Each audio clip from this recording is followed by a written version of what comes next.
ہمارے نظام عدل کا حال یہ ہے کہ اسلام آباد میں گرین بیلٹ کے اوپر اور ادھر جو ہے وہ ججز کی ہاؤسنگ کالونی بن گئی اور ڈاکٹر شیری مزاری نے کابینہ میں یہ بڑا شور سے اٹھایا کہ یہ ججز کو پلاٹ دینا غلط ہے۔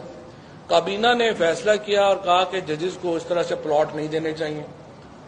ہمارے لا منسٹر صاحب فروغ نسیم صاحب نے انکار ہی کر دیا امپلیمنٹ کرنے سے فیصلہ۔ انہوں نے کہا میں نے روز عدالت میں پیش ہونا ہے، میں ججوں کے سامنے کیسے پیش ہوں گا اگر ان کو پلاٹ اگر میں نے روک لیے تو۔ سارے اس وقت جو جج صاحبان ہیں انہوں نے اپنے آرڈر کے تحت ہی خود کو فل پینشن دلوائی ہوئی ہے۔ ججز کی جو اس وقت پاکستان میں ہائیسٹ پینشن ہے وہ ججز کی ہے، اور آپ مجھے بتائیں پینشن کے اوپر ٹیکس ہی نہیں ہے۔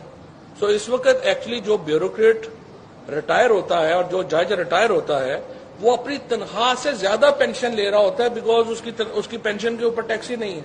تو یہ جب مفتاح اسماعیل صاحب بیٹھتے ہیں تو یہ بتائیں نا، جب طاقتور حلقوں کی بات کرتے ہیں تو پھر جرت کریں ذرا طاقتور حلقوں کے اوپر۔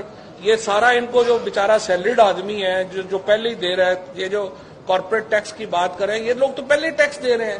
جو لوگ نہیں ٹیکس دے رہے ان کو لانے کی ضرورت کرے نا۔ اور یہ بات بھی آپ کا سوال صحیح ہوگا کہ ہم نے کیوں نہیں کیا، ہم نے بھی اسی لیے نہیں کیا۔ ہاں تو ہم بھی ڈرتے ہی تھے نا، ہم تو ڈر ڈر کے چلتے رہے۔